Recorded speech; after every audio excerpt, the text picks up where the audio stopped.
Hello and welcome to the 2024-25 Under the Abbey Stand season review show, and it's a season full of impressive numbers to look back on. 73 goals conceded, 38 points and 33 players used, according to ChatGPT, in 46 games. A pair of managers and a brace of Derby Day defeats, 8 to 10 week injuries, 1 point from our first 9 and 0 points over Christmas. And at the end of it all, unsurprisingly, League One turning into League Two. They might not be impressive for the right reasons, but they certainly are impressive. I'm Julian Roberts. I'll be hosting you through our wrap-up of 2024-25, and I've got some lovely panellists with me. Tom Walker, how are you feeling? You rolled your eyes at me just there.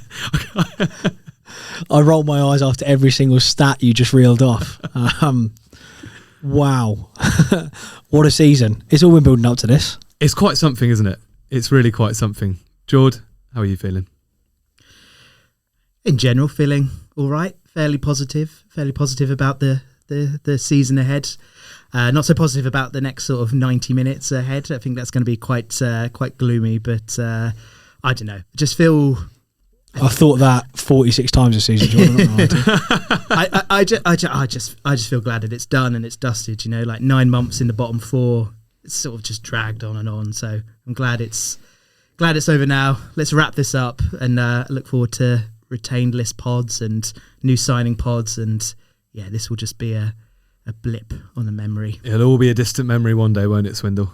I hope so, mate. I mean, we've been raring up to do podcasts all season, not 1 but 2 a week. What a great time to choose to really ramp up the coverage. It's been hard, and it's going to be a long old summer, I think, before we get back into League Two football again. I can't wait for the break, personally. I'm quite excited to have a few weeks off. I think, George, you're right, that it's nice that the moment I think that relegation was confirmed, actually almost just like a weight off my shoulders. Just instantly started thinking about those days out of the cricket we've got planned, mate. We do, all four of us, actually. Start getting into a different sport that can disappoint us. I'm also going to a 4-day test in Nottingham against Zimbabwe. That's it. We're not doing the cricket podcast. We're still doing Games United. Under the cricket stand. There's definitely a better name. Under the Abbey Pavilion, maybe? Yeah. Right, look, before we get into the rest of the pod, we're going to...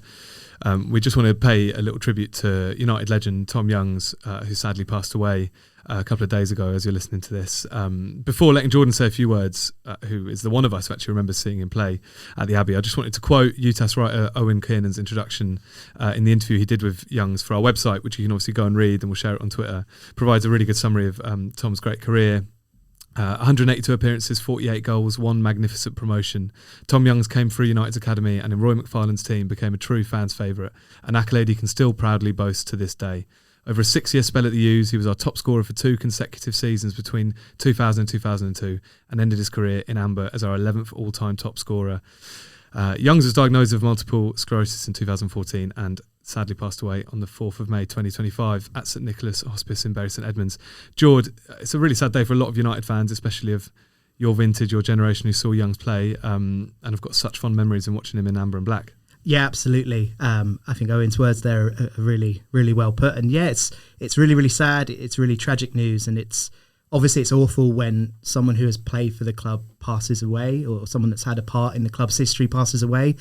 But for me, and dare I say, a fair few people listening to this pod, this one will feel, I don't know, like it hits a little bit harder. And I think there's 2 reasons for that. Firstly, 45, it's just no age at all. And secondly, we're here tonight sort of talking about a relegation from League One. And the last time we were at this level, Tom Youngs was a part of the squad that got us there, and was such a fan favourite, like Owen said in his words there. You know, he was local. He came through the youth team, and essentially he was one of us. He was a true U, and he was part of that team that got us into League One. But he was then part of the team that stuck around after we got relegated. Like Owen says, was top scorer 2 seasons in a row, and yeah, a couple of seasons in League One, but stuck around when we got relegated back down. And it was actually when we were relegated, I probably have my more fond memories of him. He was part of a really exciting team, especially the front four of him, Kitson, Reza Tudor. One of the most exciting front lines I think I've ever seen for us, and they were so great to watch. And if I'm critical, maybe they underachieved slightly, but it was so exciting on the eye, and that was the side that got us to the LDV van final, of course, which is some achievement, like the first time we've got to a knockout tournament final. And yeah, he was just a fantastic footballer who gave us so many memories. And if you haven't seen it, it's on the message board. Someone's found it on YouTube. There's this goal.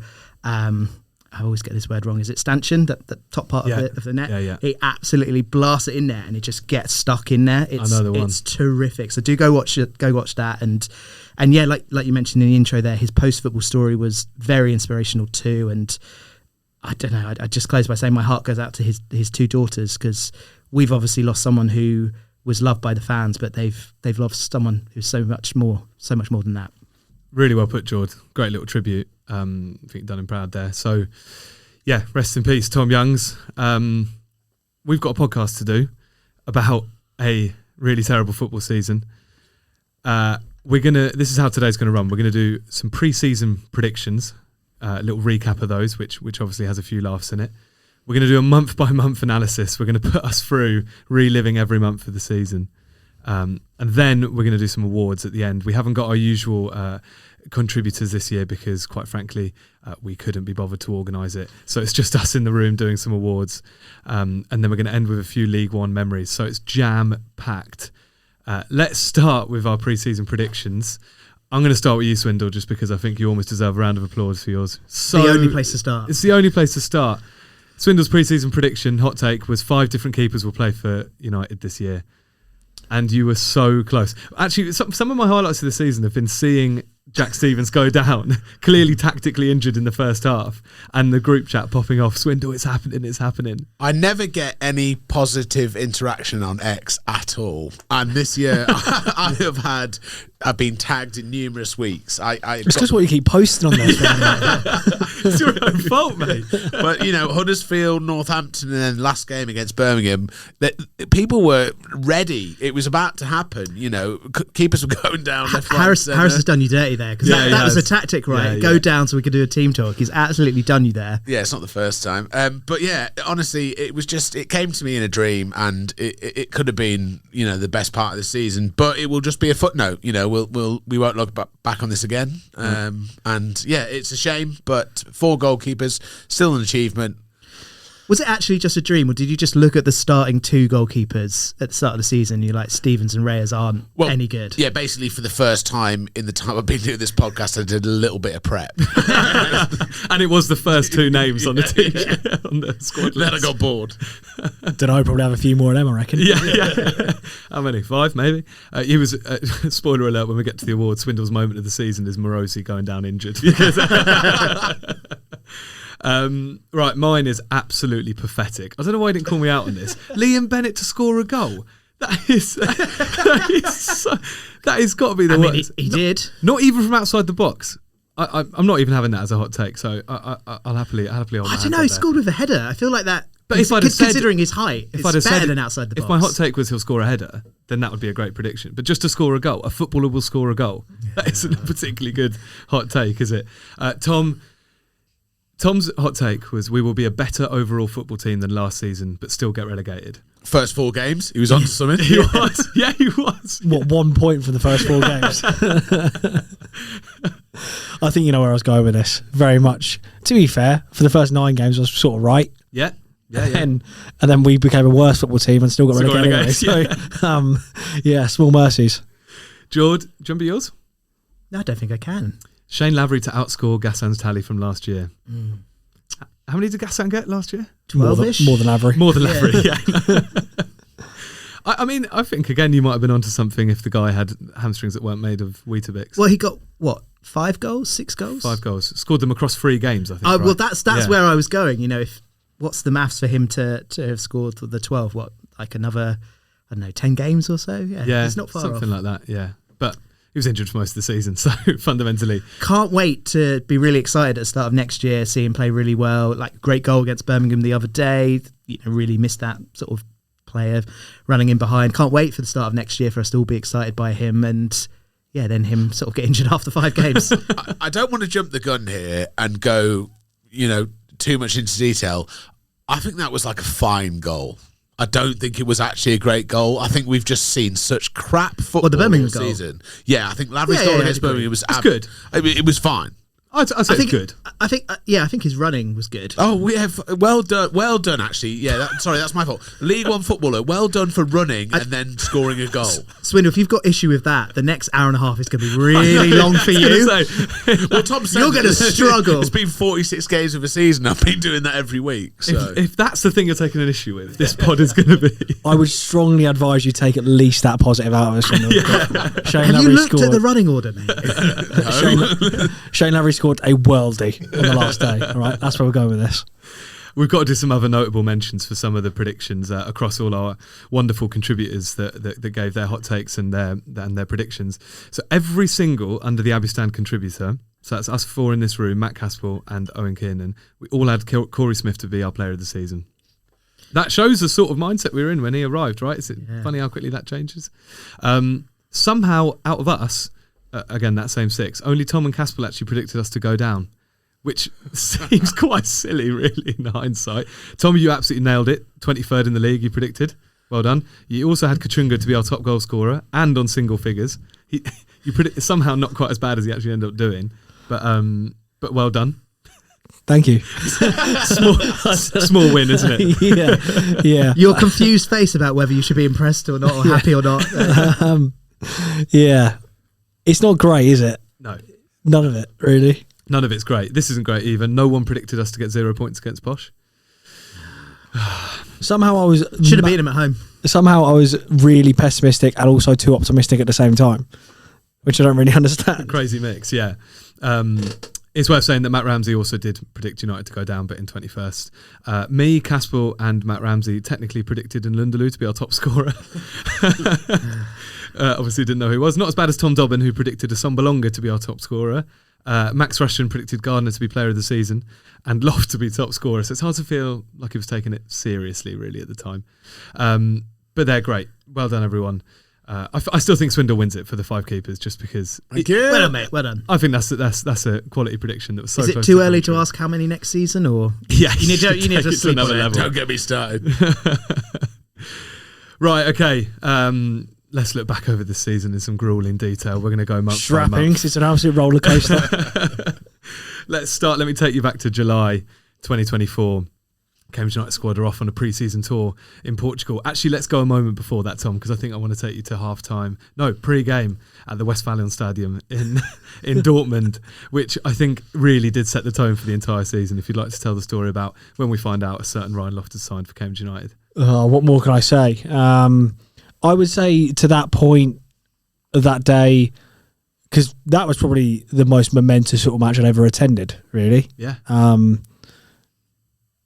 And somehow it still had a tinge of disappointment on the start of it. I mean, the thing is, right, I think we all sort of knew, right, about the quality of player that we'd signed, and there was, I think it's fair to say, some scepticism that this is going to be the answer to our problems. You know, if you look back to the end of the previous season, or the whole of the previous season, we scored 39 goals.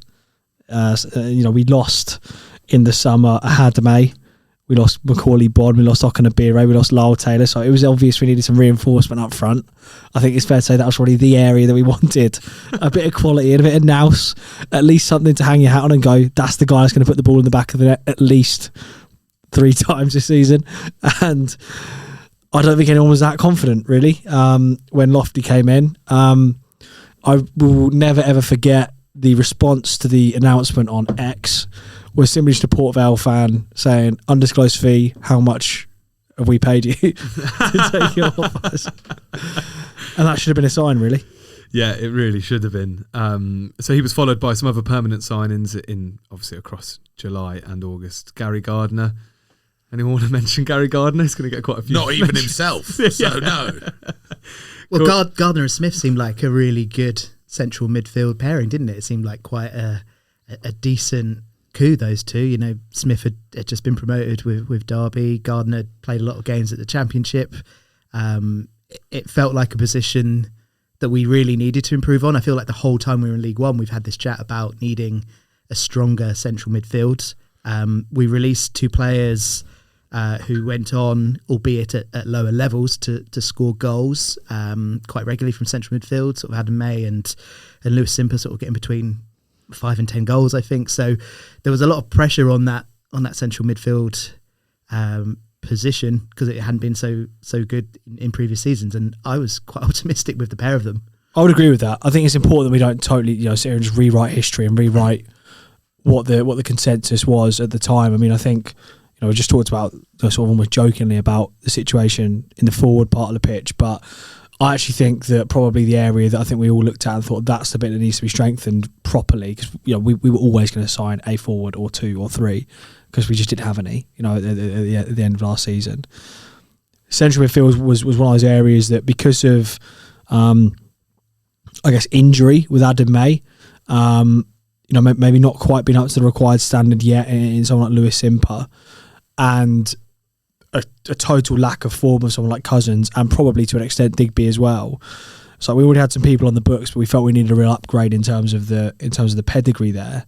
And I can't remember our exact wording of it, but I bet if you went back and listened to the pod that we did, maybe not immediately before the start of the season, but maybe in the middle of the summer after we'd signed Smith and we'd signed Gardner, I'd be very confident that what we were saying was along the lines of job done there. Because we'd brought in two players who, as Jord has just explained, had pedigree at a higher level, and Smith was someone that had done really big things in a really good side just the season previously at this level. So I can see why on paper there would have been confidence around that, but also looking back on the way things have panned out, it's not hard to understand or not hard to see how it's gone the way that it has. We talk quite often about being fickle football fans, and we do it very often on this podcast, but we all went for Corey Smith as a player of the season because it was like not quite a marquee signing, but a player that you think is going to come in and change how your centre mid's going to run, especially when there's outgoing people. I tell you why it was as well. All the fan feedback of previous clubs of Corey Smith said that this guy works. He puts a shift in, and that kind of sort of, I think, resonates with us as Cambridge fans because we've got that sort of underdog spirit and sort of punching above our weight, and we really like a player that like grafts and yeah. So he obviously had a good pedigree. Derby won the league with Derby got promoted the season before, and yeah, it was the fan comments that sort of really swung it for me. Like, this guy's gonna, be your player of the season because he's just gonna work and work and work and try really hard for you. There were quite a few people who also said that Gary Gardner was, quite a good player with a good track record. Yeah, that's it. That's it. I'm done. Well, I think someone else who fits into this bucket actually is Shane Lavery, who was. I'd probably go as far as maybe our marquee signing of the summer. Tom talked about, we needed to go and sign some strikers. Again, you talk about fan sentiment for clubs that came before. He was someone who Blackpool fans had really, really, really positive things to say about. Who'd done it at a championship level, who thought impressed at that level. But I think again, in terms of rewriting history and trying to sort of change the narrative in terms of what we were thinking then, I think even then we were saying, look, we know there's a risk with this guy. We know this guy can't play 46 games a season. But if he could play 46 games a season, he wouldn't be playing for Cambridge United. So I think there's a bit of a calculated risk with him. And I think the argument we were talking about was, well, it's about who you build around him and who are the options around him.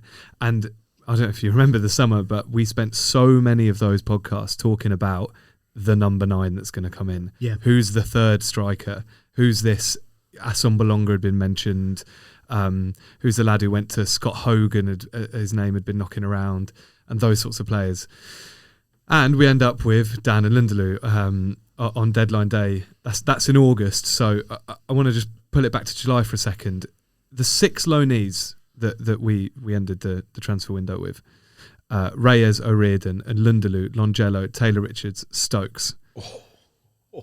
What's that, a hit rate of 1 in 6? I mean, are you giving anyone any credit apart from Stokes? So do you remember at the start of the season, we spoke on the group chat and I said Taylor Richards would be either a pointless answer or one of those that, would live long in the memory. And I think we often dabble with loan players like that. And it is a bit of a kind of difficult market to manage because it can go one or two ways, but we seem to not be able to manage it. You look at other teams in the league and you look at the teams that have survived and that have got players that have come from teams like Spurs and stuff, and there's teams in our league that have got a couple of really good loan players. Well, the best example of this is the two loan. When we played Orient, we each had That's a the loanee from team I QPR, was right? thinking of, Yeah, which is Taylor Richards for us and Charlie Kelman for them, top scorer in the league.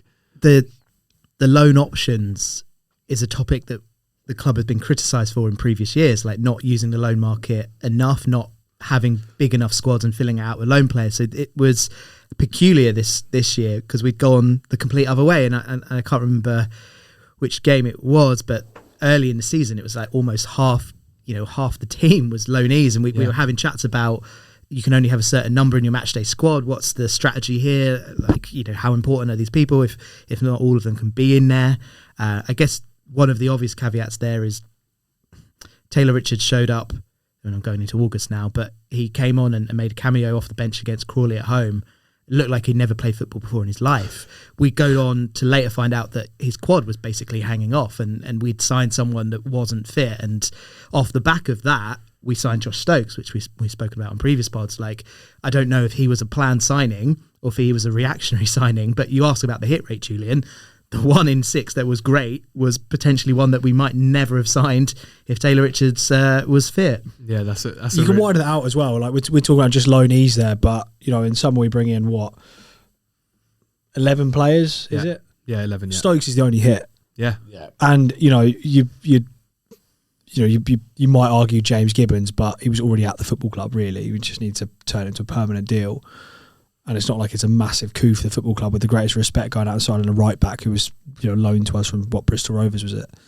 Who obviously ended up getting relegated the following season anyway. I mean, you might argue Lavery, but I'm not giving you that. If you're trying to, He's not played enough. You can't. He's also scored 5 goals. Yeah, exactly. We're I don't know. Those 110 minutes of Morosi were pretty glorious. Yeah, that's January, mate. I'm talking about fair enough. We'll get to January. Don't worry.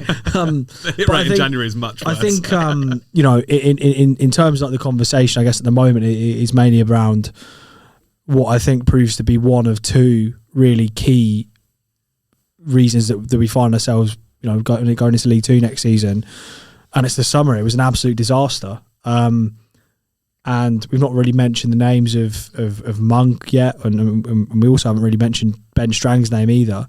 Now, I know that in the process of signing a player, there's more people involved than just one of those two.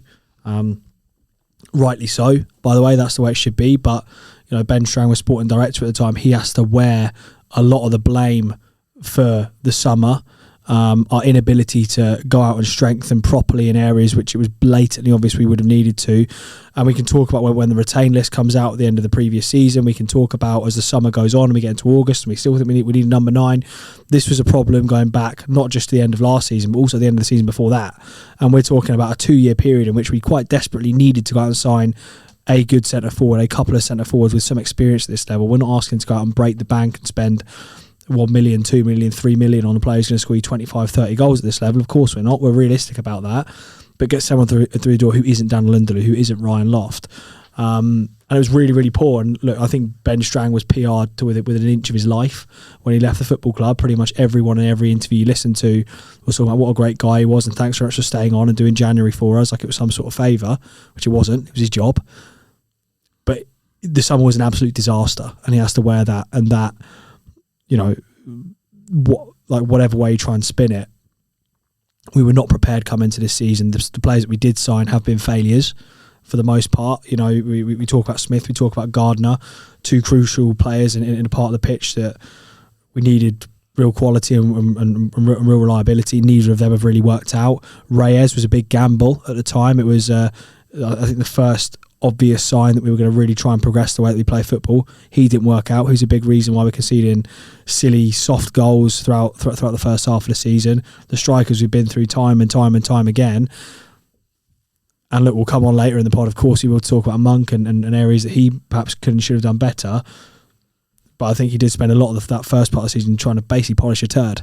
And as much as I think there are parts of his job that he could have done a lot better and things that cost him his job in the end, he can only really work with what he's got available. And if you want an even maybe starker example of that, it's what Neil Harris has come in and tried and not really been able to do, because the quality of player and the quality of squad and the way the squad's been built, even in terms of attributes like pace, for example, I mean, look through that list of players that we've got. There's no one that's quick, which is ridiculous.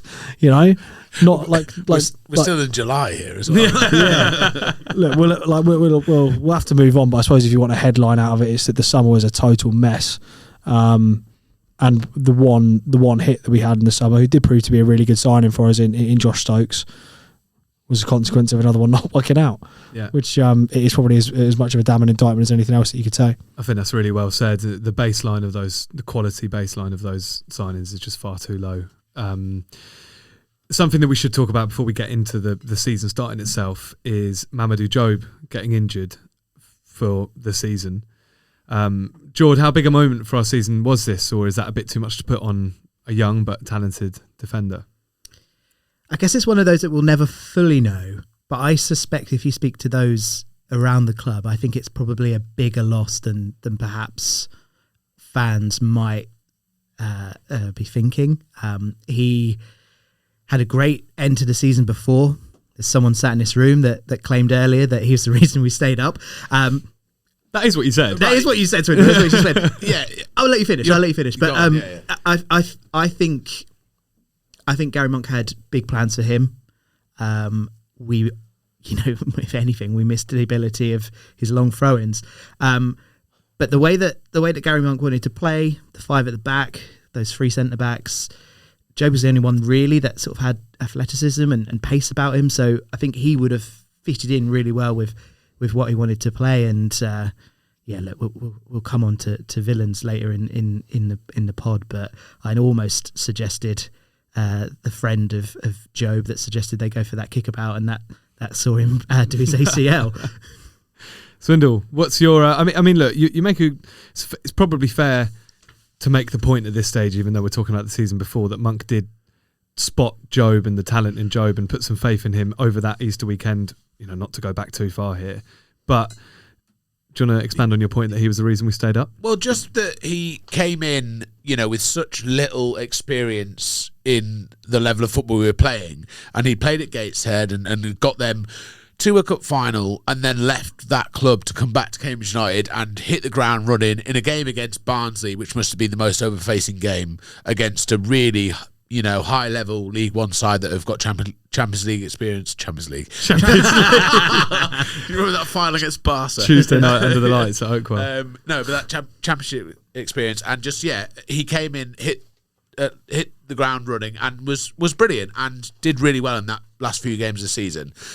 Not that he kept us up, but when we needed him, he was there. And look at who we've used at centre back this season and how they might have cost us games. There's players who've scored own goals. There's players who've looked like Bambi on ice, and if we'd had Mamadou Job in our artillery this season, we might have been better off. We would have been better definitely. There's some great centre-back content to come, but just the last thing on Job, looking ahead to next year, my worry is people that do ACL injuries or long-term injuries, what impact the season they come back and the season after that, like they tend to get smaller, niggly injuries. I hope that that's not the case for him. But yeah, it's sad. It's sad, that injury. Yeah. It's a. I guess let's look at it as like a positive, just that we've got him hopefully as an option as we go into next season, because it'd be good to see what he can offer. Right, so the season itself, obviously we're sort of in between July and August with our transfer window chat, but we finish our pre-season with a 6-0 loss at Colchester. Fair to say there's your warning sign, I think. We go into the first game at Stockport. This is a quote from Monk in the presser before the first game, which I found interesting reading back. He said, "There will be moments when it will be difficult and the want to go back to the comfort zone will be there. It's at that moment where I want to see that strong mentality, not just from the players, but from the staff and the club." It's quite an interesting thing to say before the first game of the season. Obviously, he's talking a lot about how he wants to change the style and change this entertainment aspect of how we play. Opening day at Stockport, 2-0 loss. Tom, can you guess the back three that started that day? Well, yeah, I think so. Because I had it written down. I might still get it wrong, to be fair. I know for a fact that Liam Bennett didn't play. Mm-hmm. I know for a fact that Michael Morrison didn't play. Mm-hmm. And we're talking about early warning signs and signs of confusion from Gary Monk. I think that is as clear an example as you will see.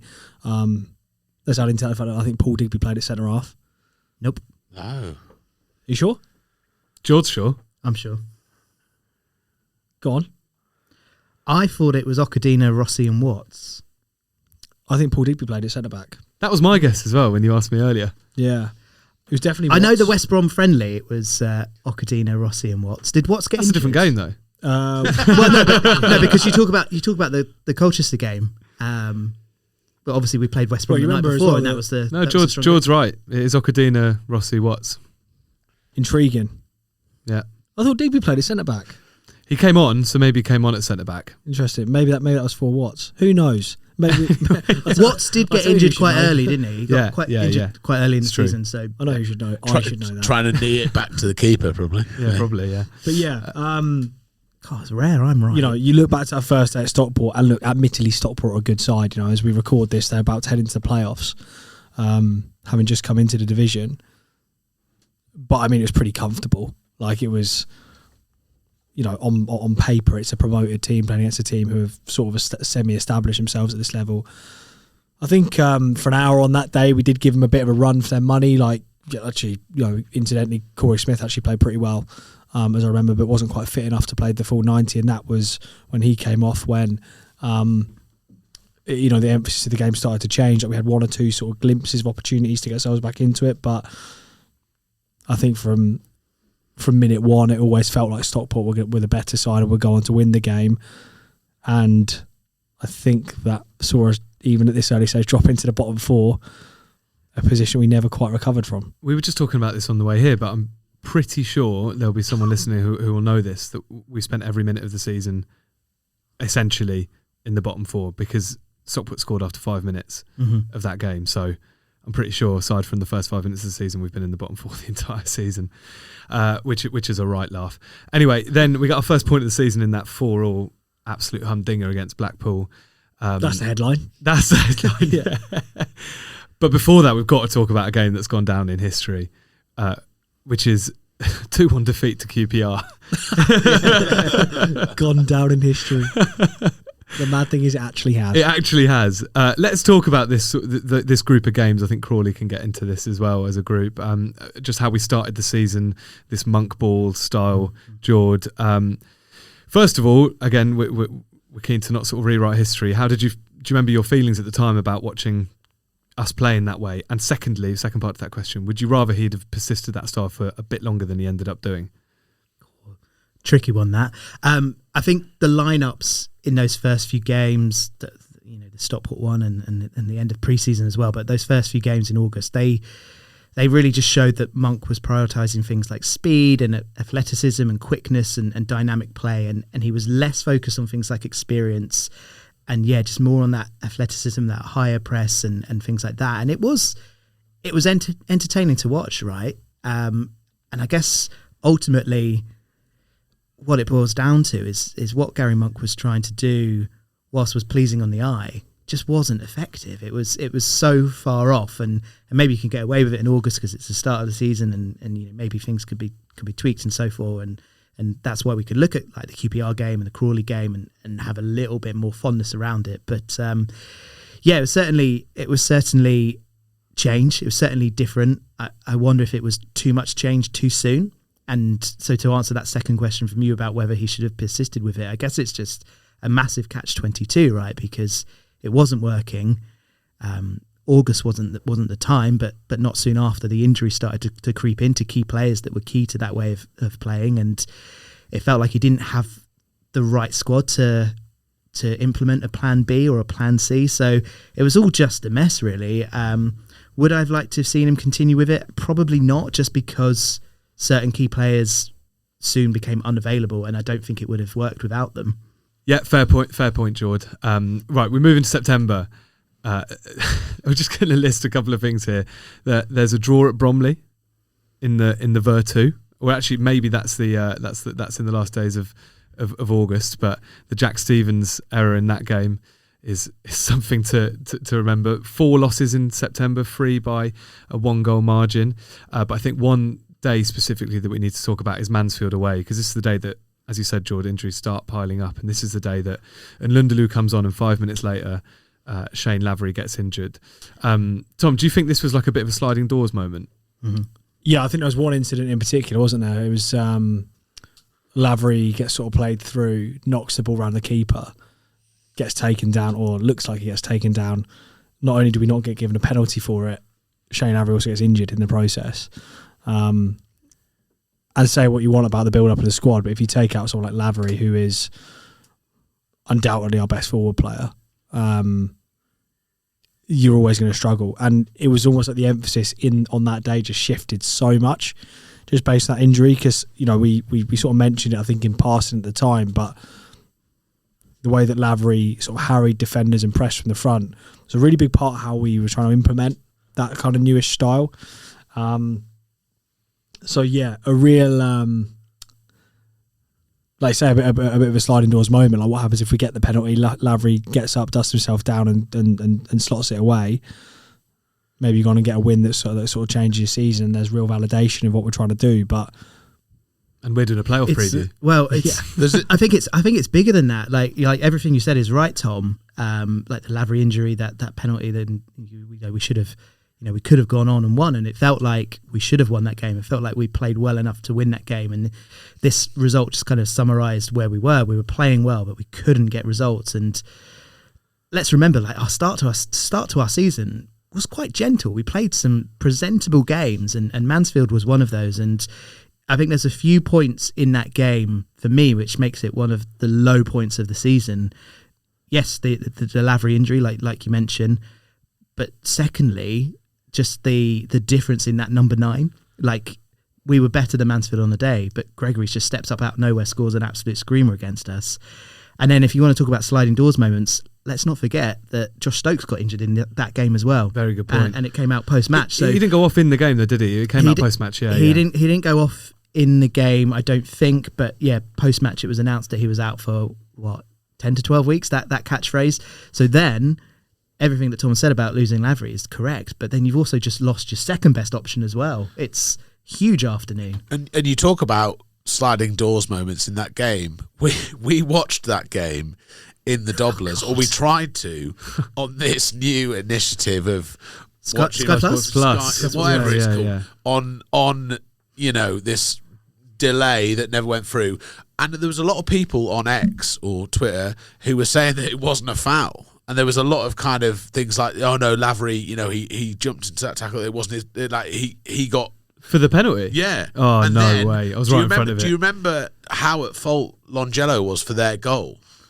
He played quite well in that game, but then was really at fault. Scored, yeah. No, I don't specifically remember. So there was a lot of kind of like online criticism of that game, which we wouldn't have received ever because the 3 o'clock kick wouldn't have got it. So there was a lot of that as well. And I remember Lavery limping off and me and you looking at each other, but seeing it 10 minutes after it happened. Oh, yeah. We're talking about, this is like a sliding doors moment. And I guess what we're sort of coming on to is this kind of 1 point from the first 9 games thing. Yeah. So we can paint the picture that we were really unlucky in that run of games, and that's an opinion that people have, and to some extent it might be validated. I'd say maybe not quite so much. I think what that sort of run really highlighted more than anything was we really struggled to actually implement any of the ideas that Monk was trying to get across, he was struggling to implement ideas that he's trying to kind of get across there. If you look at the new style, that obviously starts with building from the back, I guess, and playing a slightly more possession-based game at the back. Look at the amount of times we conceded poor goals from our setup. Like Bristol Rovers away was an example during that. Sorry to sort of take it back to August just for a moment, but there was that. I think it was the first goal we conceded there. There's this acre of space in the middle of the pitch, and this is 20 minutes in against what proved to be a relegation candidate. Conceding sloppy goals from just poor structure. Things like, for example, I think in that Blackpool game, we can see 2 from a corner against one of the shortest players on the pitch. You can see twice from corners, I should say, not 2 from the same one. Obviously, that would be impressive even for us. Who was taking him, Brophy? And as much as there's a few examples of games there, like we talked about the QPR game, the famous QPR game. What a game! Crawley at Home's another example of a game which probably on another day we get at least a point from. Mansfield away is another one that I had highlighted already. But there's also probably in that run and leading up towards September and sort of heading into October, there's plenty of examples where we were just rolled over and beaten quite easily. So I'd look at Lincoln at home as an example of that. Lincoln beat us 2-0 without even breaking sweat, basically. Bristol Rovers away, same thing, and they were really poor. Really side. poor, yeah. We knew the time. Stockport away. I'd even go as far as saying Exeter away. Exeter didn't have to work that hard to beat us. So, in as much as we can say that we were unfortunate at times, certain things go against us, there's also plenty of occasions where we just simply weren't good enough, even in that period. Absolutely. It's so funny you say rolled over, or I can't remember the exact term that you said, but the image of rolling, one of my forever memories of the season is early doors, this training photo of Gary Monk, and he's got sort of like this pad, kind of like you have sort of in rugby training, and he was sort of trying to toughen up the centre-backs, and this was just before the Bristol Rovers game. I can't remember if it's the first goal, I'm pretty sure it was the second goal, if you remember it. I think it was Conor Reardon just got absolutely rolled by a centre-back, and a centre-forward, and just an easy, soft goal to concede. And Tom's right, it set the tone for the season of just soft goal after soft goal. And we weren't conceding many goals, but we weren't scoring at the other end. And it was just this recipe that started as early as August of not being able to convert chances, but not being able to keep clean sheets, that just persisted for the entirety of the season. 21 games lost by one goal? Yeah, that's crazy, that, isn't it? This period then sort of culminates in that 1-0 loss at Exeter that you've mentioned there, which is that first 9 games, 1 point from those 9 games, and it leads the board to make that statement on Monk, the first of the 2 statements. This is a sort of open question to everyone. Should Monk have gone then, in your opinion? Well, I brought up this point first, I think, on the podcast. I was quite ready with it. I also quoted Tom Walker. You said on the running order, mate. I said Tom Walker was the first man and got absolutely slated by the other 2 people in this room. I think it was said by everyone on the pod that this could be a time to part with the manager. You've done a gamble, you've tried this different style of football, it's not really worked. Now is the time to change it. And we didn't. And then lo and behold, fast forward 4 months, the second time we lost them in the season is when we did it. We should have done it then, but we didn't. And then, as you say, a statement came out, and what proceeded after that was, frankly bonkers. It also felt, I can't remember exactly when it was, it felt maybe like the Mansfield game, maybe the Wickham game we were talking about earlier, where that style of football started to change as well. It was definitely there by the Exeter and the Lincoln games. It was now apparent that he's given up on plan A. He's trying to implement plan B. The implementation of plan B is not going very well at all. Doesn't feel like we've got the squad of players to play that direct style of football. We were starting in Jocko up front against Lincoln. Is that the kind of profile to be in a direct team? Yeah, the wheels were very much starting to come off. I think Lincoln was not only, the 9th game or the 10th game without a result, but it was also like the 10th game in a row where we conceded first. That's such a bad stat. All looking really, really bleak. I think it's quite right that people on the pod and people in the fan base were questioning Monk and saying, you know what, take this plus the end of last season, because it's not like it was just this season, put it together, and it felt like time for Monk to go. And a lot of negatives there, but just one quick positive on Lincoln home. We all had a lovely afternoon in hospitality. So let's just add that in. Feel free to invite us back. We need some highlights for the season. I had a great time. Do you remember the one thing that I thought in there was when Shane Lavery limped up to the table? Yeah. It didn't seem like he was ready to come back for an injury, and I did think that might be... Probably didn't help that you stamped on his ankle. Which knee is it again? The statement that was made about that, I think, I think one of the things that we said at the time was that this probably is the right time to change the manager, because frankly, what else can you do? 1 point from 9 games is, and proved to be pretty much insurmountable in terms of what it leaves you needing to do for the rest of the season. But I think we all acknowledge that in no way, shape, or form was it all down to Monk. And I think we said at the time, it's probably not the quick fix that maybe it has been in other situations where you change the manager and results change instantly, because there's a lot more at play here, and particularly things around the personnel that we have or didn't have available to us, like that doesn't change. I think it was a bit weird that in that statement, Monk was almost totally absolved of any blame for what was going on. Not all his fault, but clearly he's the manager. He has to take a portion of that responsibility. If anything, if you remember that statement, the underlying numbers were actually specifically called out, which I remember us talking about being an interesting thing for like a official board statement to call out in that way. And it's a sign of football changing in that respect. But clearly them trying to put some faith and some loyalty in this change of system, right? That these underlying numbers are seemingly, they're saying, purporting to indicate that it is working. Yeah, there was that. And the other thing that was mentioned in this statement, I don't have the exact wording in front of me, so I'm paraphrasing slightly perhaps, and it makes actually the decision making a bit later on in the season even more confusing, is it was reiterated that we need to be in a competitive position to survive basically at the turn of the year. So, you know, I guess we forgot about that line. We you know, perhaps as part of it where we all interpret things a little bit differently, but I take that to mean that if we're not in a good position come the end of the year, then he's definitely gone. You know, obviously history tells us now that wasn't what happened, and maybe again we missed an opportunity. But I think if you go back now and you look at it in the cold light of day, I think you'd find you'd be hard pressed to find anyone who wouldn't look at that decision to stick with Monk rather than twisting and going out and getting some other manager. And I think most people would land on the side of the fence that actually that would have been a great time to make a change and really give it a go. I think as a pod, our sort of view on it was, even at the time, we disagree with it as a decision to stick with him, but we understand it, right? Like we understand where they're coming from. It wasn't like a totally baseless decision in terms of, I think there's something maybe admirable about trying to stick with a manager, trying to not just, pull the trigger at the first instance or at the first hurdle. As much as I disagreed with it personally, I think you know where I'm coming from, and I feel like that's sort of where we kind of landed on. Anyway, then we go and win 3 games. So it looks like it's worked. Actually, we win 5 if you count the 2 cup games, one of which includes a Brophy goal swindle, which obviously has now become commonplace, but at the time was huge news. I mean, a bit of a collector's item, and from the point of view we'd asked for him to become this contributing player that does assists and goals and doesn't just put effort in.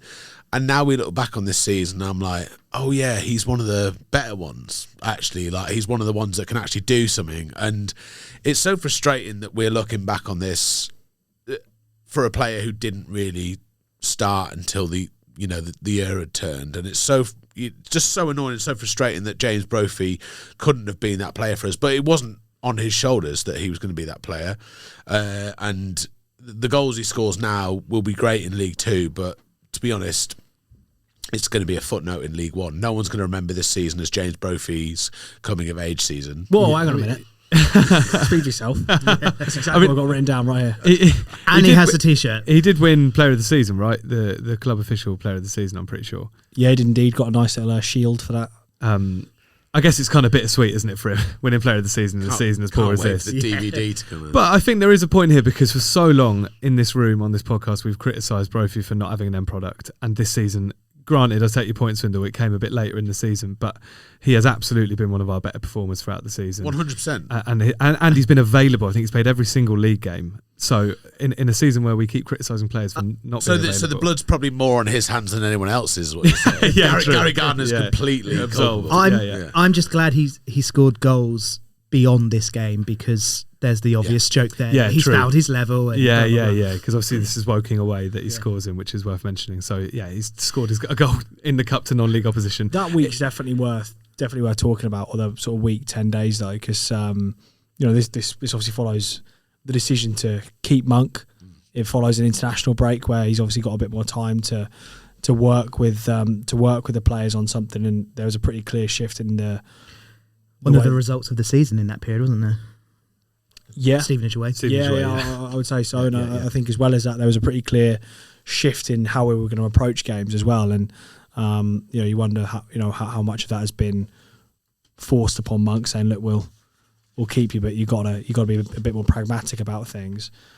We beat a Wigan side who it turns out weren't that great. We go away to Stevenage, and you're right, Jord, we get a good win there, and probably arguably our performance of the season in many respects. And then we're scrappy against Burton, but we find a way. And I think the narrative at that point, from us and what we kind of said was, actually, I think probably amongst us and in this room, we probably would have made a change, but the board didn't. Fair credit to them. They stuck to their guns, and they're starting to see their reward. That could have been a catalyst for us going on and maybe not securing survival comfortably, but being competitive for the rest of the year. Unfortunately, what followed that result, or God, should we talk about what followed? What happened next? We're all bullish going into Derby Day. You know that phrase, it can't get any worse? Well, at half time... Mick McCarthy voice plays it can. Yeah, it can. Yeah, we're obviously talking about that trip to London Road. Who wants to take this? Tom? I mean, yeah, you go, Tom. I'm more than happy for you to take this one. Oh, like you say, I think we are all acutely aware that when we go into an away game against Posh, there is a chance we'll lose that football match. And when you see what you saw last season, you're coming out of that and you're walking out, let's not be honest, not a full time, probably not even a half time for a lot of people, after about half an hour when the score's 3 or 4-0 and you're going, that was worse. It's actually Like, remarkable. And we actually started the game quite well. Yeah, that's the mad thing. Good opening incredible 20, thing. wasn't it? To be 4-0 down at half time, but still start the game quite well. I think what was so haunting about that game was the way that a lot of it just followed exactly the same pattern. And I think, what was it, like a 7 or 8 minute period where Posh scored 3 goals against us last season. I thought, I've never seen, I doubt I will see a team capitulate quite in that manner. Hold my beer. Yeah. That role Gary Marks, Cambridge United, and we'll show Ashton.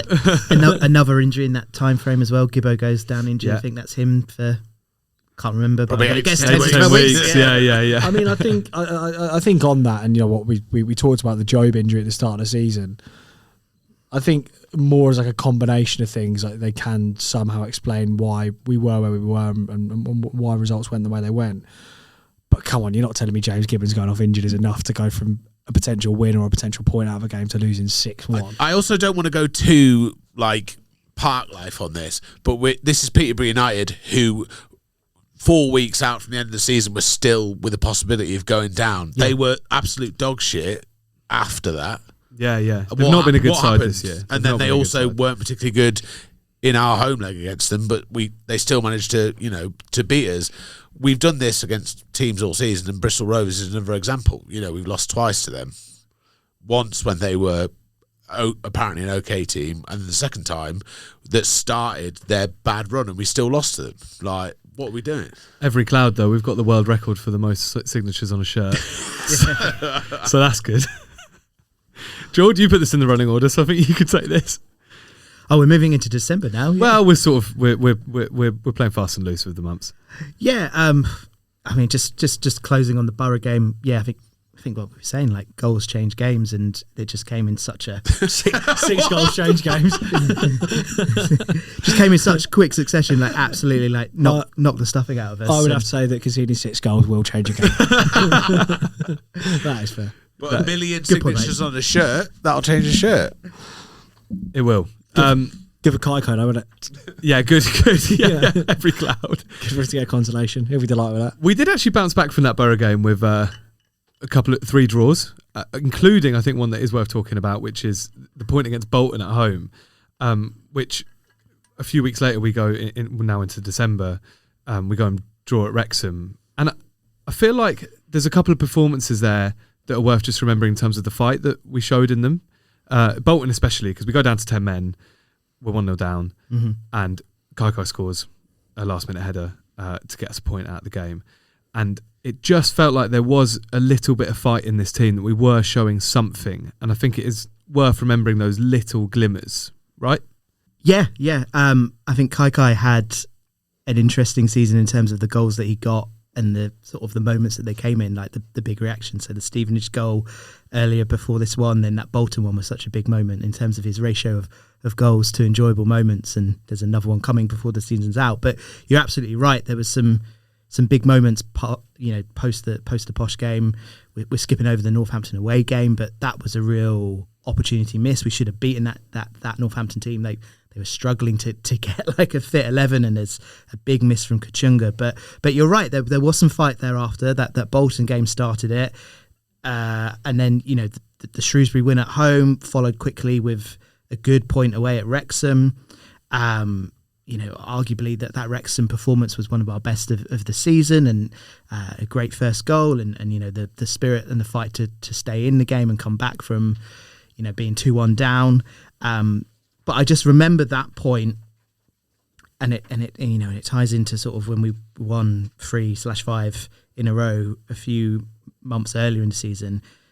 it was just classic of that Monk era where we didn't kick on. Like, started to see like a little bit of something, a little bit of fire, a little bit of a spark, and you're like, okay, we'll just build on this, just go unbeaten for a few weeks, and something might come of this. And yeah, Wrexham, Shrewsbury at home, Wrexham away, terrific. You felt like there was something there. You're going into a very busy Christmas period with a bit of oomph, something to play on, and then you just go and get tonked 4-0 by Huddersfield at home. Yeah, which leads me nicely into that period. It's worth also just reiterating this stat. I'm not quite sure exactly when it starts and ends, but we've said it a number of times on this pod, but our record in our first 12 games against our second 12 games, despite in the first 12 games we don't win until the 10th of those, we only pick up 1 point in the first 9, is still better than the second batch of 12 games. That's staggering, isn't it? It's incredible. Was it staggering? Yeah, 10 points in the first 12, then yeah. We went on like an almost record-breakingly poor start to the season. Yeah. And somehow it managed to It get got worse. I do also. We should remember that we went down and like. Yeah, we did, didn't we? Good point, It wasn't actually, yeah. like there was a basket case in this league. We went down in probably what was the easiest season in League One that we've experienced. Oh, I mean, hang on. I think Sorry, if you look at the table at the end of the season, I would say that we should have had more chance to stay up this season than in seasons gone by. Probably would have been a lower points total, I guess, overall. But I think, generally speaking, I think the quality of the league was a bit higher. I think certainly the top 14 or 15 teams I think were better. I would certainly agree that I think there was some total shit towards the bottom end of the table that we managed to chuck points away against. Doubled against Exeter, doubled against Bristol Rovers. Obviously Posh. Yeah. Doubled by them as well, one in extremely embarrassing fashion. So for sure, I think it's fair to say that there were missed opportunities in there. But I think generally speaking, I think last season, for example, I think the quality was poor. I think if you go back to the Great Escape year, you're competing with like a Morecambe, who you'd always back yourself to finish above. The season even before that, there were 2 or 3 basket cases like Crewe and Donny. So Forest Green even. I don't think we had it easy this season, but that's not to say that it was an impossible task. I'm going to sit in the middle a little bit. I think the league wasn't as hard as we thought it was going to be at the start of the season. That's true. I think you're right, Tom, that the that. top teams were top. They were a cut apart, and it's no surprise who's finished in the top 2. But we spent a lot of pre-season. We spent a lot of the early part of the season saying, "Oh, this is going to be the hardest division, the hardest League One on record, etc., etc." And ultimately for us, it was, because we haven't survived it. But yeah, I think you're both right. There were missed opportunities. Coming back to that stat, 21 games where we lost by a single goal margin. Like, there were opportunities where we could have turned 0 points into 1 or 1 point into 3. And ultimately, as poor as we've been this season and as poor as the squad is, even quite late into the calendar, we were still looking at opportunities where we could have got out of it. We didn't deserve to get out of it, but we could have got out of it. Let's agree. And also, let's look at where Leyton Orient were in December and where Bristol Rovers were. They've swapped places, and both those teams would be able to turn it around in different ways. Yeah. Like, it's been doable. Neither of them got a Guinness World Record, though. Just coming back to that. That's very true. But what they both did is pick up some points over Christmas, which is where we should turn to now. We were the only team in League One, I'm pretty sure, to not pick up a point over this festive period. Was it the whole EFL? It could be the whole EFL. Mate. It could well I'd be be. very surprised if any teams had a worse record than us. Yeah. I mean, I don't have it in front of me, so I can't verify. Christmas it, and New Year, 5 losses in 15 days. Appalling. It's absolutely terrible. 12 conceded, 2 goals scored. I think we talked about the response to the Posh game just then, and by and large it was sort of okay, acceptable, better than the year before when we capitulated against Northampton. And obviously that eventually led to Bonner losing his job. That time around, we did, we responded in a slightly better way this time around, but it didn't take long for the wheels to totally fall off again. And I think a lot of people would have made the change around the Exeter away game, maybe even before that. I think we got beaten by Rotherham at home. I think that's when a lot of people would have done it. Certainly they'd have done it after Exeter. A lot of people definitely would have done it after Posh. And I think there was a bit of a sense of, okay, let's give them the benefit of the doubt and see how they respond. the capitulation wasn't too far around the corner, unfortunately. I mean, the Huddersfield game was a bit of a farce, really. Admittedly, they're a good side at the time. What of it you saw? Yeah. Well, I'm sure I wasn't the only person who headed out that ground slightly early. But I think it's another example of a team who didn't even have to really break sweat to beat us really, really comfortably. Charlton away, we made them work a little bit harder for it, but realistically, the game's done after about 10 minutes because we find ourselves 2-0 down against a side who've been struggling for wins. Leyton Orient, again, a decent team, but did they really have to work for it? You'd probably say not so much. Reading, we sort of maybe a bit more, but again, it was pretty comfortable for them in the end. And then the Bristol Rovers game, it's a farce. Like, I think if you want anything to summarise how poor we've been throughout this season, I would say that probably the fact we got doubled by Bristol Rovers without scoring a single goal, that has to be absolutely top of that list. I think that was the culmination of it. And if you want to talk about sliding doors moments, the fact that a decision sort of was made, but also wasn't made at that point, that was kind of beyond confusing for me. The start to that year as well, you shouldn't start a year badly. To do New Year's Day like that against Reading and then follow it up with Bristol Rovers, to have 2 games at home and just play so poorly, like not even turn up. Yeah. Goal of the season in that Reading game, though, right? What a strike from Sam Smith. Again, every cloud. I can't add anything more to the Christmas period than these guys have already said, but I'll add one little thing, and that's Charlton and Orient away. They're 2 such good away games, ruined again. I know. We've got great away games to look forward to in League 2, though, right? Yeah, Bromley and that. Yeah, Harrogate. After that Bristol Rovers game that you've mentioned, that second statement of confidence in Gary Monk comes out. I think as soon as you're saying second statement, only 3 months or whatever it is after the first one, it's just got to be all the sign you need, surely. I think this one, where earlier I said there was some disagreement from our part but some understanding, this one I didn't understand at the time. I don't think anyone understood it. I've never seen, at least my memory of it, is the fan base so united in their disagreement in it as a decision.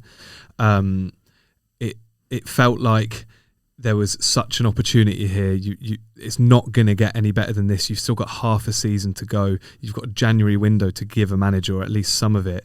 And it felt like, I think a lot of the season we've talked about sort of a lack of conviction in on the pitch. So in terms of what you're talking about, Jord, 21 games where we've lost by 1 goal.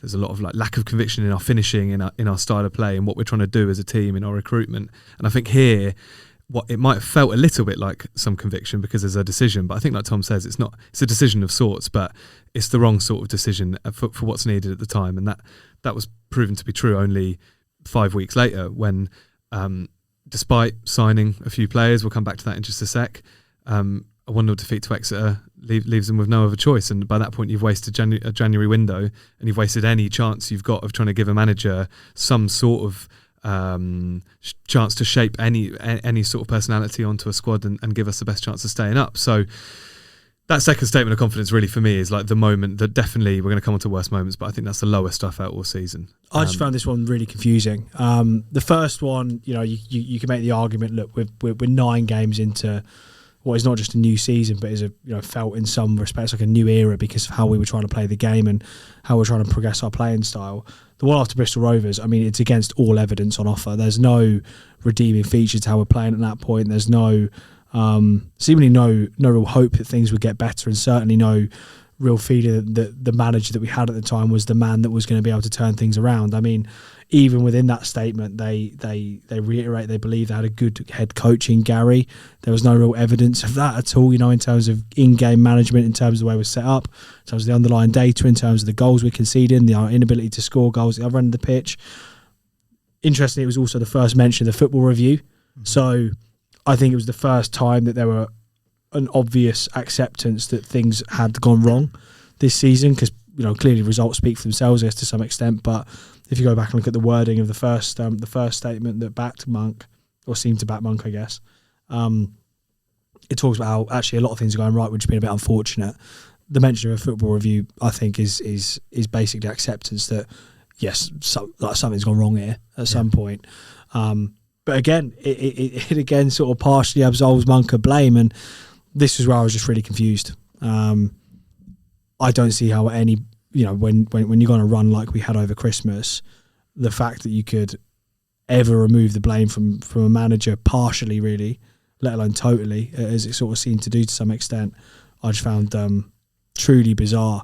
And I think, look, Harris came in, and you can argue that he maybe could have done a little bit more, perhaps, and maybe at times we wrote the season off a little bit too early. If you're sticking with a manager, having seen what we'd seen over the past few weeks, and you're chucking away what is, for me, your chance to turn things around. If you could have brought a new head coach in and backed him properly in January, if you're not doing that and you're instead sticking with that manager, season's done at that point, unfortunately. I was dumbfounded by this. Like, how's he staying? All the points you just said there about not looking at not only the results but the performances, and not giving someone an opportunity to mould the squad slightly in that window. Absolutely dumbfounded by it. And I found that this was, personally, I think this was the point where the season kind of got away, that decision to keep Monk and not swap him. But it was also kind of a time where, for the first time in what feels like a long time, there were questions of those making the decisions. There were questions of the board, people like Paul Barry, those that are, making those calls on who's in charge and why and how long and so forth. And there are a group of people that have got so many decisions right over the last few years, and we're obviously very, very fortunate to have them. And I don't want to vilify them here at all because they don't deserve it. But it was at that point, you were starting to get sort of doubts and niggles within the fan base about why are they persisting here? Like, is there something bigger here about this ideology and shifting of the club that they're determined to stick to? Or is there something like they want, they're happy to go down, they want to go down? There was all these kind of sort of weird, semi-toxic, semi-conspiracy theory type sort of murmurs going along at that time, just because it was such a confusing decision for us as a fan base. Like, why are they keeping this guy? We just lost to Bristol Rovers, a team that are right in it. I think if we'd beaten them, we would have gone level on points, or maybe even overtaken them. It was a big, big defeat in terms of the table, and they've not made a decision.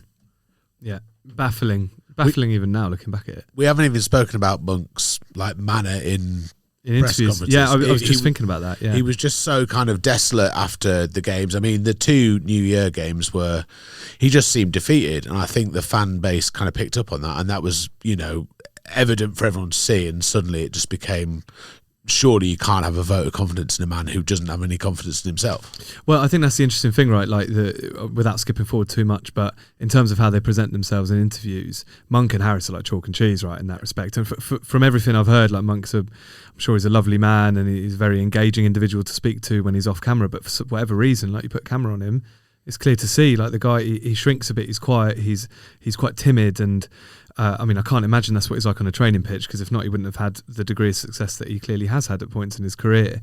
But it's one of these things, isn't it, PR, in that respect, where with Harris, we've spoken about it so much in the past few months, that he comes in and just starts to reflect a bit of he'd call it passion, but some of that heart and some of that, like you say, confidence, I think, in himself more than anything, and what he can do. And the difference that makes in terms of perception of him, even if results are going badly. What Monk was doing was just the stark opposite of that. And I mean, we have to listen to these press conferences for when we do preview shows and stuff. I totally stopped. It just wasn't worth the time. It was the same thing week in, week out, and it was so dull. It was really, really uninspiring. And I think with time, I'm now sort of the opinion, actually, if he's not that inspiring in front of a camera, how is he in front of a team? How is he at half time? How is he getting the rocket up them to improve? I guess for some balance, in his defence, as bad as it was up until January, I think we can all agree that it didn't feel like the team weren't playing for him. It's not like they're down tools. It's not like how you sometimes see when a manager reaches the end of their tenure and like they've lost the dressing room and people have turned against them. Like, it did feel like they were still trying for him. That Bolton away game was in January, devastatingly close to a big win there. There was a few of those moments throughout the season for Monk. It felt like he couldn't catch a break. It felt like the team couldn't turn the corner. Not that that's reason to stick with him. No. We should have got rid of him earlier, but just to balance it up, that it did feel like he was popular with the players, at least. Yeah, shame they didn't didn't play for him. Yeah. Just to balance it up as well, I think one thing that came out of the post Bristol Rovers, God, I'm getting confused. So many statements. So many good games. But one of the things that was mentioned was quite clearly about the fact that the board were going to release the funds to strengthen the squad, in the January window. Well, here's our January window for you. Marco Morosi comes in. Obviously, he gets injured pretty much immediately. Nathan Bishop comes in on loan. Probably jury's out, but whether he's a good signing or not. No, I think the jury's made the decision. Did you see the Borough winner? Yeah. Guilty. Yeah. Ben Stevenson, Don Ballard on loan, and Isapo Song. Now, if Taylor Richards is a pointless answer, what is Isapo Song? A guy who must have played, how many total minutes must he have played? About 30? 10, Yeah. 12, something like that. But yeah, I think... look, you're talking about a January transfer window that needs to save your season, because if the manager's not going to, then you really need to improve on the personnel. Look, I think only one or two things can be true here. Either the funds weren't available and we went and made the most of what we could with it, or the funds were available and we simply failed to go out and recruit properly and recruit to a high enough level. I think it's probably the latter of those two things. But one thing's for sure, the players that we brought in were not able to affect change. Like if you go back a couple of years to when we brought in McGrandles, Bennett, Morrison in that transfer window, I think of the Great Escape year, there's no doubt those players came in and had a massive part to play in obviously being able to turn it around. These guys didn't have it. They weren't able to. That leads us on perfectly to the other person who lost their job in this period, which is Ben Strang, right at the start of February. We spoke about this at length at the time, but this... You've accurately summed up, I think, the problems in our recruitment strategy there, Tom. Do you think this, again, another sacking that maybe came too late, a year too late? Had he had enough chances in this division with us to implement a recruitment strategy that the summer just showed that he hadn't learnt from? Yeah, I think so. But I think it's also something that goes back a couple of years. Like, someone like Ben Strang, who's contributed what he has done to the football club, they don't become... ineffective overnight.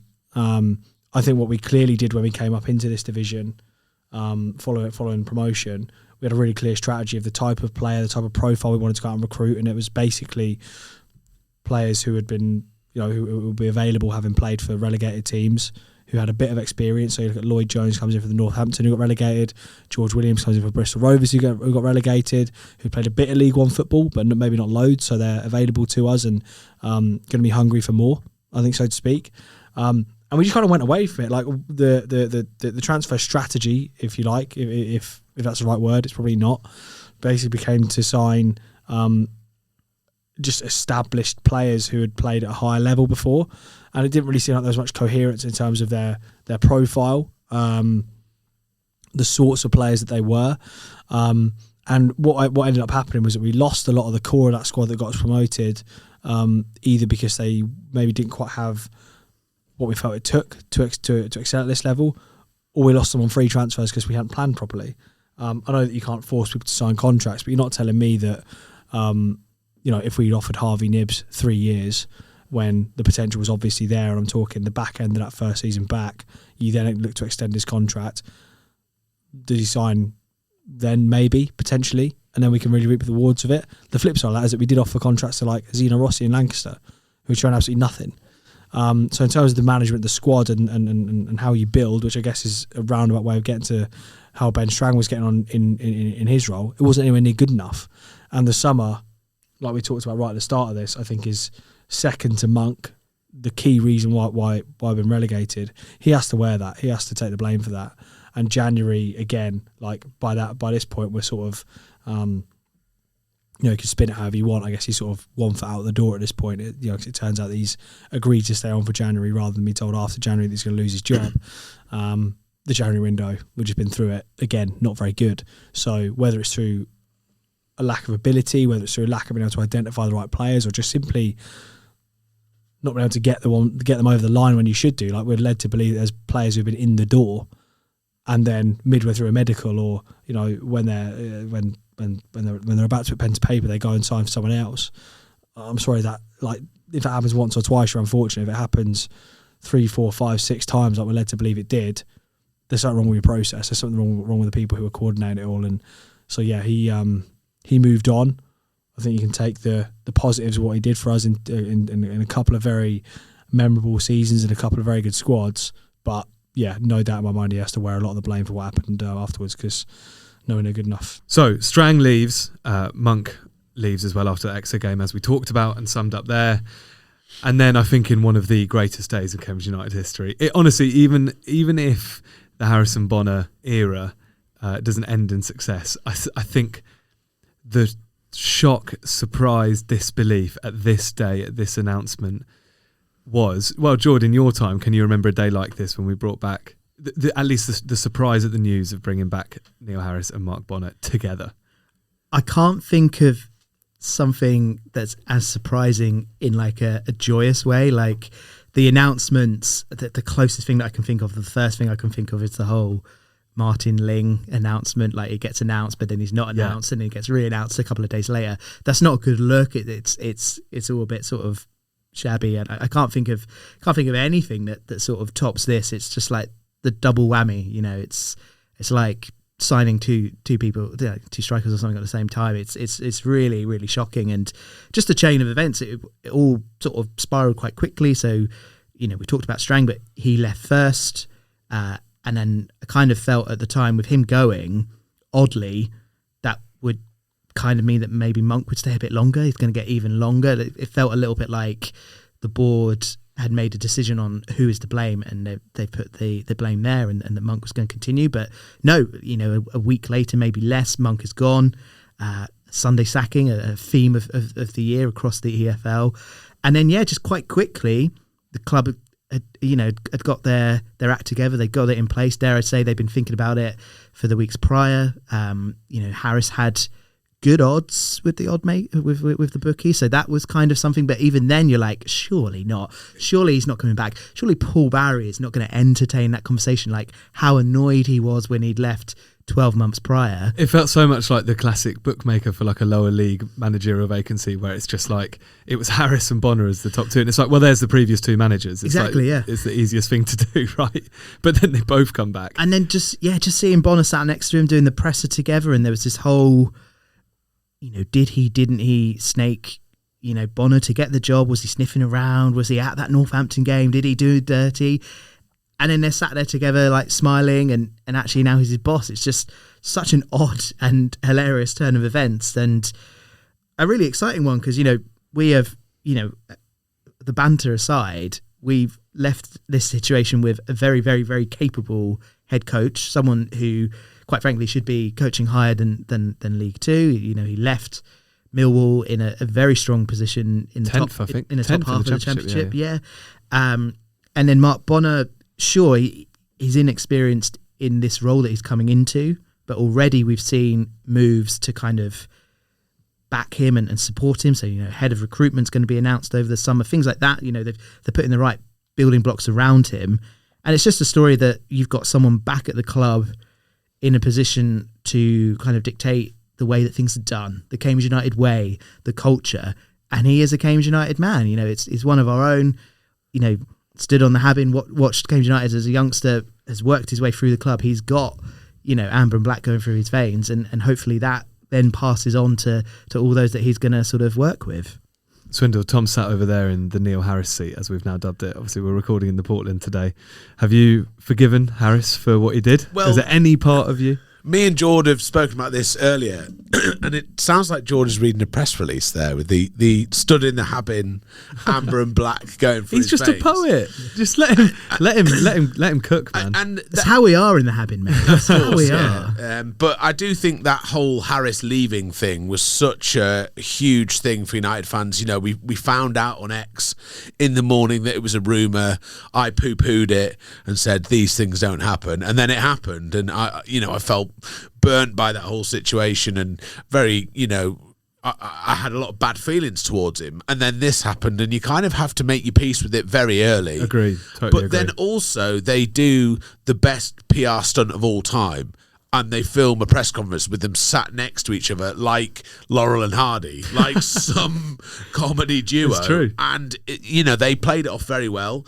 They received questions about the whole, saga that had gone before, both Bonner going and Harris coming in, and both of them answered it also together and separately.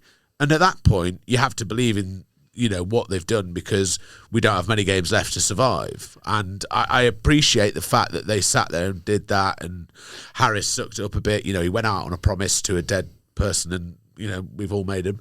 But here he is now. He's back. What podcast have you promised?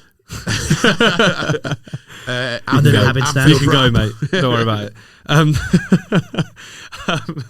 No, but what is interesting, you're right about the PR thing there as well. In general, even just with, obviously the press conference is like kind of iconic in that sense, but even just the announcement and how much any lingering resentment to Harris is softened by announcing him alongside this club legend returning in a different role, and that good feeling and brilliant sentiment towards Mark Bonner that Jord has just accurately described in a different parallel universe. It would have been amazing if Harris had been announced without Bonner, just to see if there'd have been any sort of difference. For example, on the 4th of January, when we backed Gary Monk, when Neil Harris was available, if there was any chance that how different it would have been then.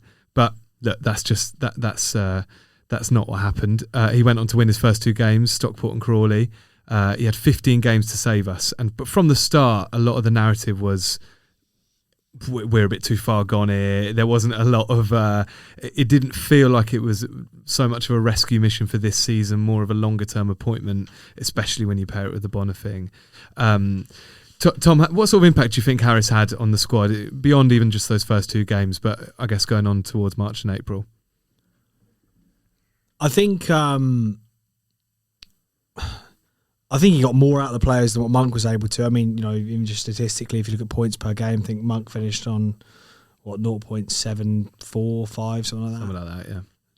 Harris comes in and finished on a point a game, which it's not miracle work, but it's better. And I think a lot of the argument of people who would have kept Monk or might not have got rid of him would have been along the lines of, well, who's going to come in and really do a better job? Well, there's one. Yeah, there's one. Easy. That's 1 out of 1, by the way. So who knows? Maybe other options might have had a similar impact as well. I think what it's done more than anything is put into really stark contrast how bad what came before was. Whether you talk about what's in the squad or not in the squad, I think Harris has been very, very vocal at times about the players that he's got available to him, the players that he should have available to him but aren't fit or don't want to play, maybe in some instances. I think he's got more out of the team in terms of the way they're competing in games. Like, I don't think we were beaten at all by more than 1 goal. Since Harris came back, you look at the last game of the season against Birmingham, like we compete well, I think, with 10 men. Go back to Birmingham away under Monk. I appreciate it's a different atmosphere and a different scenario, but we were absolutely blown away by Birmingham that night.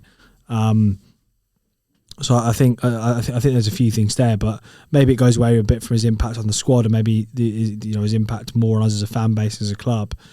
Just a bit of hope for next season, because I mean, if we go down with Gary Monk as manager and you're going into next season with him as coach, it's very, very hard to get yourself up for a season in League Two. You're thinking, well, what on earth is going to change here? It's going to be at best consolidation in mid-table. We've got a manager now who I think everyone should be very confident can win as automatic promotion from League Two straight away.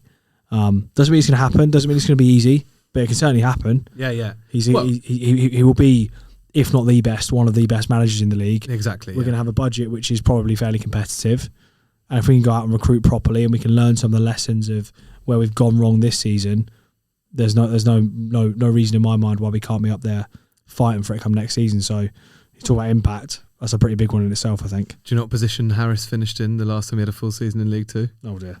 17th. Yes. I'm pretty sure we're chilling him. Well, there you go. Anyway, no, I'm joking. I completely agree with you. Yeah. but didn't he get sacked in that second season in League Second Two? season. And they were Finished they were in the playoffs, I think. They were just outside it, but they were doing fine. Yeah. I just really would like to think that, because you know what, I think there was quite a lot of positive sentiment towards Monk from some. there's obviously still a lingering resentment, I feel, among parts of the fan base towards Definitely. Harris. That's got to go going into next season. I think if you take anything from what's happened, I think it has to be that. Like, next season has to be a clean slate. I think there's going to be churn of the squad quite significantly. A lot of outgoings, a lot of incomings. So that's going to be different. And I'm sorry if you're still holding on to something that happened, by the time the summer rolls around, sort of 18 months ago. All it's going to do is hold us back. I think there needs to be a unanimous understanding that Harris is back now. He's our man, and he's got to be backed.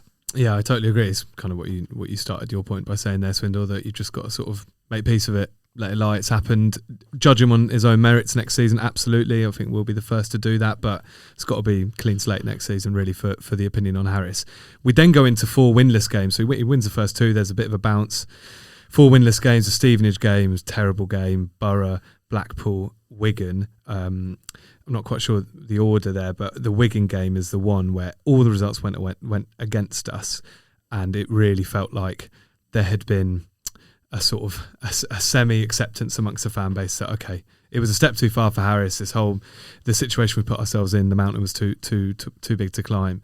But Jord, do you think actually that narrative came a lot from Harris and the club? It felt like there was an acceptance, reading between the lines in the press conferences and how we delivered them, the way the sort of some of the club media and PR and obviously the fans and ourselves, when actually if you skip forward a month, we went at Huddersfield, we're still involved, and if you don't change that narrative as early as we did, this is hindsight, of course, I'm 100% holding my hands up to that. But do you think we just went a bit too early with confirming ourselves? No, there's definitely something in there, and it's definitely something that a fair few of us have mentioned on the pod over the last couple of months around not being disappointed in Harris and not being disappointed in what we've seen or the return that we've got from him, but just this little sort of element of doubt that maybe we could have shown a little bit more fight. We could have made it a little bit more competitive. Perhaps we were expecting a little bit more, maybe naively there. And I think March is such a key one because we spoke earlier about how the opening 9 games, the majority of those were quite presentable. March was also a pretty presentable month, and if you were going to do it, and if you were going to get yourself out of it, that was the month that you were going to harvest these points. And quite frankly, the games that you listed off there, with the exception of Stevenage at home, who I thought were very good, the other 3, Borough, Blackpool, Wigan, I'm still baffled how we haven't picked up a point from those games. Like, I'm not here saying that the results weren't correct. Ultimately they were, but there's something there. I don't understand how we've not picked up some draws or some wins there. And I guess one of the things that I sort of took away from Harris's post matches during that time is sort of he was understanding the squad more, definitely realising the frailties and the areas that were letting us down and where he couldn't trust. And he spoke about developing like this 90-minute team. And in those games, we weren't quite there. We had a good sort of 45 or 60 minutes against Blackpool and Wigan. And it just wasn't enough to get over the line. But that, for me, felt like where relegation was definitely confirmed. I know mathematically and technically it wasn't until much later. I know in my head and most people's heads, we were thinking it was done a long time before he'd even arrived back at the club. But yeah, March seemed like that missed opportunity to get those points to keep you up. And yeah, I think your question there around the culture and the mindset and some of the defeatist attitude that was maybe coming through less so pre-game, but definitely post-game did kind of make me, kind of sort of raise questions around, how sort of involved we are in it, or is it more thinking about the rebuild and the project, and that's fine. It's fine for Bonner and Harris to be focused on that, but I'm a little bit.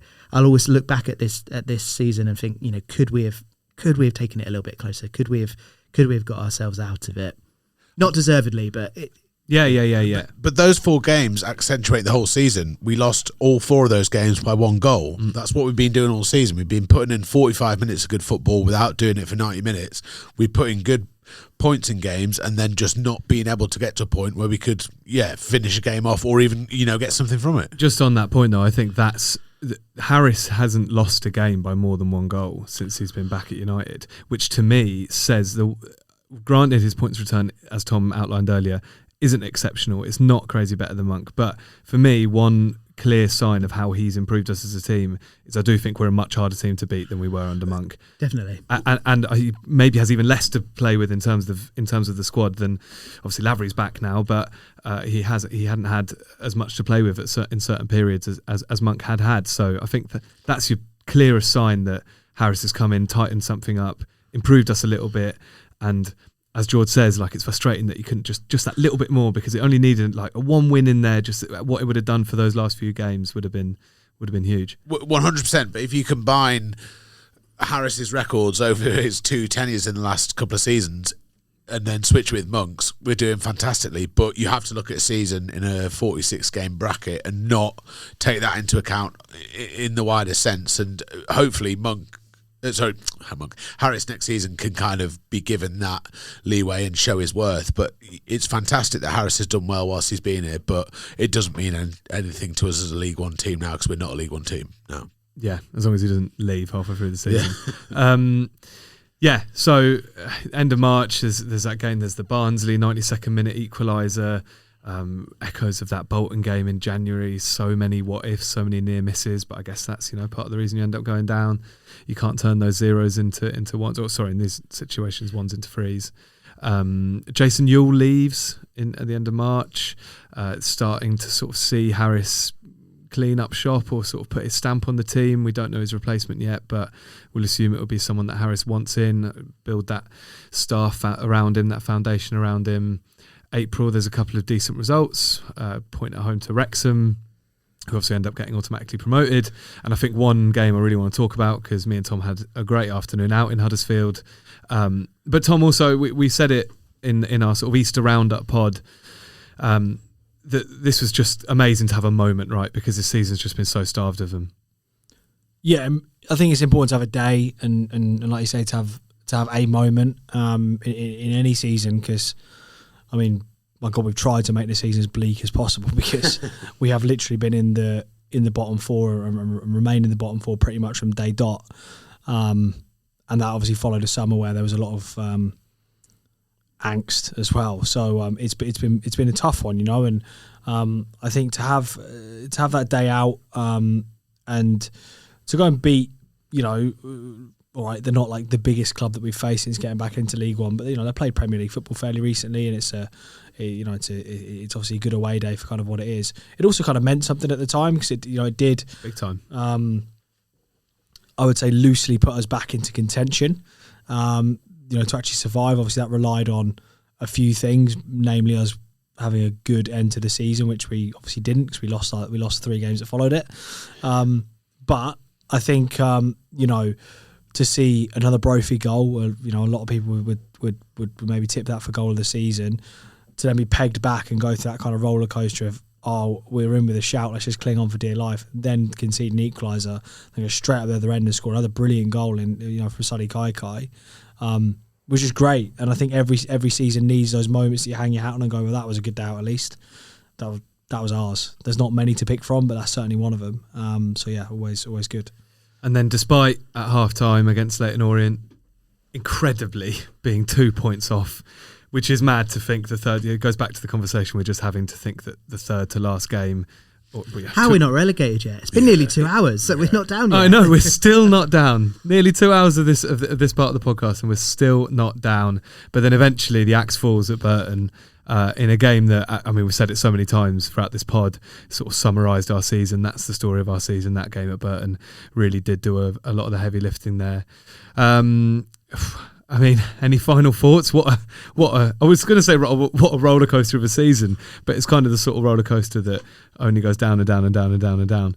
I've got one point to make about this season that Matt Casper would have made if he was here, and it was John Daddy Bodvarsson who scored the opener for Burton, and we spoke about him being someone who could have come in and had done a job for us, and he did really well in the first 3 or 4 games he came to Burton, and then ultimately when they needed him again, and we didn't signed well enough, and there's a million ways you can split hairs, but he's one player that could have done a job for us and didn't, and ultimately did for Burton. Another guy who was linked with us as well at various points throughout the year, and just going back to what Tom said earlier, we never had this sort of conviction to go and get it done, and you go and see him basically rescue a direct rival at the bottom end of the division. So a frustrating, ultimately disappointing. The contrast that you can draw between us and Burton, I think, just kind of sum it all up really more than anything.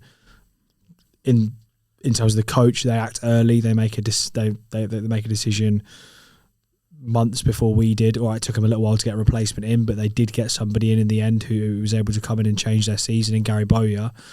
And then you look like they were decisive in January. They bring in someone like Bodvarsson, and they already had a striker at the club.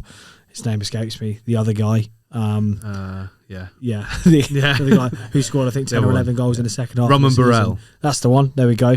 I guess the point I'm making is they're able to go out and sign a striker, and B, already had a striker at the club who could actually put the ball in the back of the net and be the difference maker in games, which we didn't, and that was the theme of the summer. Really was our inability to get in the right personnel at the top end of the pitch. And they obviously make the change early. We did neither of those things, and we're relegated. They did both of them. They stayed up. So sometimes football's a simple game, right?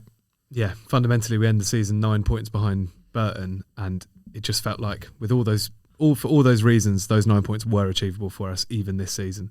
Okay, let's wrap up part one. Part two, we're gonna do some awards. That'll be out in a couple of days as you're listening to this. We're gonna do some awards. We're gonna talk about a retained list, and of course we've got to do some League One memories. So maybe we'll be able to end that note on that pod on a bit of a happier note. But for now, thanks lads, and see you next week.